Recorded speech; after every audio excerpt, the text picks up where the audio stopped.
And where do you want the speakers looking? Just right here. Yeah. At Frank? Okay. Yeah.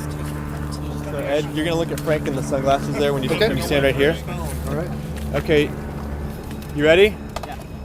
Yeah, we're good. Okay, so I'm going to introduce Ed Kane. He's our WSDOT engineering manager.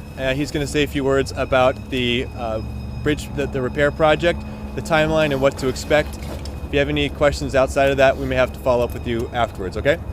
And then he'll introduce Heather Marks from SDOT, who we talk about traffic operations. Okay, I'm Ed Kane from WSDOT. I'm engineering manager, managing the repair project for our bridge. Right now there's one lane closed, the right lane. Starting Thursday at 9 p.m., we're going to close 2 right lanes for the duration of our repair work. We're expecting it to take approximately 10 days. We'll know more when we get the whole crew out there and start taking things apart. We've hired Guy F. Atkinson for the construction project, and they'll be out here in full force Thursday night. Any questions? First thing, how much will it cost? That's a really good question. Like I said, we don't know exactly how much work it'll take until we get out there and take it apart. Somewhere in the neighborhood of $200,000 to $500,000 probably. What are the variables you just don't know yet that'll determine how long this will take? Well, the exact deterioration of the steel members. We're talking one connection point at this time, but it's a complicated connection. There's lots of small parts that are all riveted together. And it's not until we take off the paint and the rust till we know how much we need to replace. Why do you need to close a second lane to do it? For the size of the equipment, the truck that's out there right now has outriggers on it that extend into the second lane. The existing lanes are very narrow. And as best you can in layman's terms, describe what you're going to do on top of the bridge, on the bridge deck, and then below the bridge, and how that all kind of works together to make the repairs. So above the bridge, the first thing we need to do is you're going to see a large beam on top of the roadway deck, and we're going to core drill 2 holes through the deck and support the beam underneath that we're going to be working on. We're just going to take the load off of it. There won't be any visible movement. And then we'll get down underneath and strip all the rust and paint away from the connection, remove all the deteriorated pieces, possibly have to cut out the end of the beam, and then bolt on new steel and repaint it all. You have an inspection truck under today. What were those folks doing in the truck? So our bridge preservation people have taken our contractor out there to get a good look at everything ahead of time so they can better prepare for the work Thursday night. How dangerous is this work for the workers that are going to perform it? It's dangerous being 100 and some feet off the water, but they follow full safety protocols. They'll all be tied off to something at all times. Existing bridge members is what they'll all be secured to. I'm trying to count days here. You're estimating at least 10 days after the 31st, which is Thursday. So we're looking at maybe the 11th or 12th, something like that. Again, I'm not quite counting the days correctly. We're estimating approximately 10 days. It's a slow process. Put that beam in, get scaffolding and containment in underneath, and then only one step can be done at a time. And then slowly remove it all again. If we can get it done quicker, we will. But approximately 10 days is our estimate. Do you have to fabricate these metal pieces that have to be done specially for you? They're more or less smallish pieces that we can buy readily made, and then they'll probably have to cut them to fit right out here at the bridge. Do you guys want to all move left before we do our next Sure. meeting to meet with the sun? Does the bridge's age make this especially difficult? Not especially difficult. The bridge is about 90 years old. and has undergone an awful lot of weathering in that time. So just normal wear and tear, and lots of rain here. So it's kind of normal deterioration. Considering the age of the bridge, is this going to happen again? It could happen again. Probably not at that exact location. Like I said, the entire bridge is 90 years old, and so we inspect it every year to look for situations just like this that need repair. Well, now that you've found this one, is there a way maybe over time to get up there and do preventative measures so that it won't happen again at a different spot? Well, like I said, we inspect it every year, and this year's inspection was in September, and they found a number of places they wanted to come back and take a closer look at. And they go through that same process every year. And so this is the one that needs repair right now. And whenever they find something that needs repair, they take care of it. It's a 2-year inspection cycle for this particular structure right now. Right. For this one, yes. Some bridges have a yearly inspection cycle. This one's 2 years. Clarified. Are you guys going to change that because you found this? Are we going to what? Change it to a yearly cycle versus 2 because of this? I don't believe so.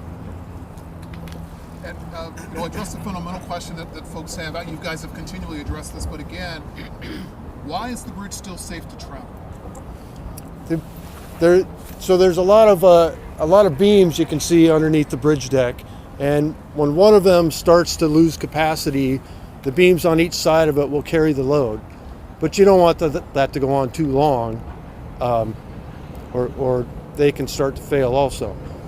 We caught this very soon, we think, and as long as we address it now, we shouldn't have any problems. The location of where this happened, it's near mid-span. Is that due to the location? I mean, like, is there more problems in the middle of the bridge versus the sides? Or? There isn't more problems in the middle of the bridge. Our expansion joints are places where water comes through the deck, and this is near one of the expansion joints.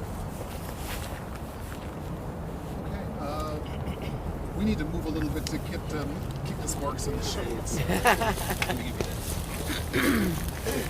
And you had mentioned that there's only one lane closed right now, so you guys got the other one reopened ahead of the noon time frame? Just put them on the other side.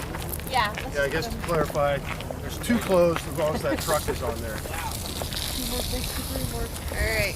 Probably right in there is good. Around. All right. And We could even go in the gravel now. We could Get that all the way in the gravel. Perfect. This would be nice. There we go.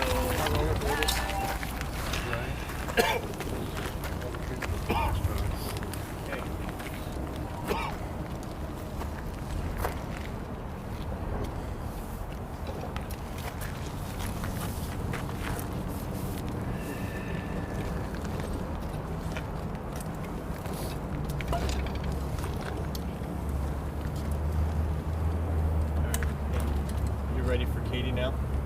Sure. Or, sorry, Katie. Are you ready for Heather now? Sorry. Sorry about that. Hi, everyone, and thank you for being here. Thank you, Ed. I'm Heather Marks, M-A-R-X. I'm the Director of Downtown Mobility for Seattle's Department of Transportation. Can you hear me? Am I close enough? Okay. So I really want to SDOT would really like to commend our partners at WashDOT for moving so quickly to address this safety issue. And SDOT is continuing to work with WashDOT and our partners at Metro. Our top priority remains safety and to keep the city moving at the same time. To minimize disruptions, as Ed mentioned, we're going to keep 2 lanes operating in either direction on the bridge, and all the on and off ramps are going to remain open. Travelers should plan for delays because there's going to be less capacity on the bridge, and especially during the morning and afternoon commutes, which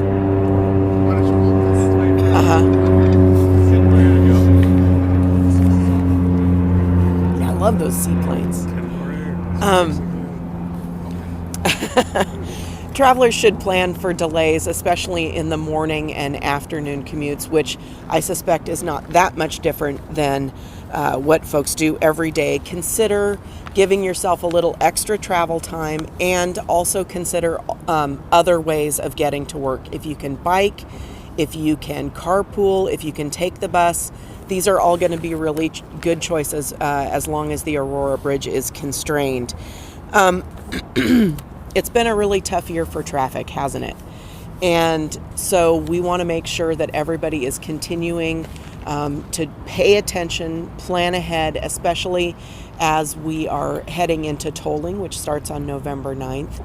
And then in early 2020, we're going to have some disruptions in light rail service as Sound Transit prepares to connect up light rail to the east side. I also want to let folks know that last month we worked with our partners at King County Metro to invest money from the Seattle Transportation Benefit District to bolster service on routes that use both Aurora and Fremont to add some redundancy to that. Thank you all very much, and I will happy to take any questions. It does not sound as if they will be done with the bridge repair before the tolling. That's right. What is that going to do to the traffic conditions? Well, I mean, I think in some ways having 99 reduced here at the bridge is going to meter traffic as it goes through the tunnel. 99 is still a really good way to get through downtown, and so we hope people will continue to use the tunnel. It's going to have an impact, but it's a safety question, so we don't have a choice. Yeah. And you mentioned the city paying for extra bus service, but that's bus service that again runs on 99. So is that really going to be able to benefit people? Well, I think it does benefit people. The more service we have, the better it is for folks. And a lot of this additional service that we've added, and it's not just on 99, it's on 99 and the Fremont Bridge and many other routes throughout Seattle, provides redundancy, and a lot of it is in the shoulder times.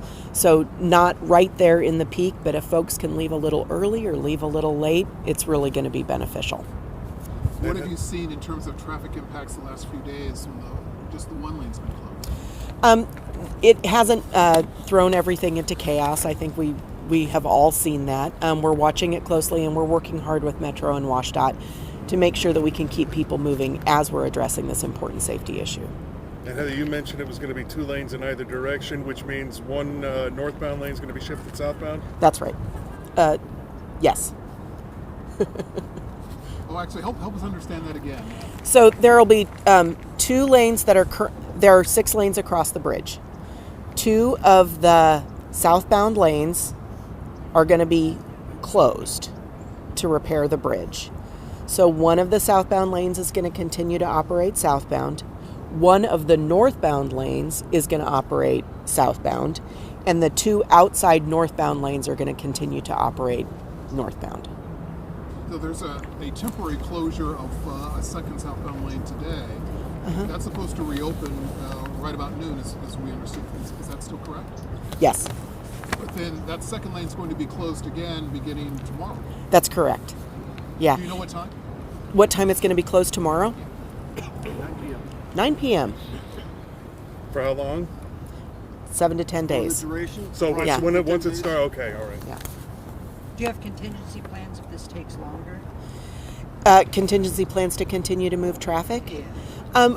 Well, we do all the things that we normally do. We monitor traffic constantly, 24 hours a day, and as we notice places where it gets a little bit thick, we can change traffic signal timing to make things move a little quicker. We also have a number of pre-designed traffic signal plans that we can implement at the touch of a button.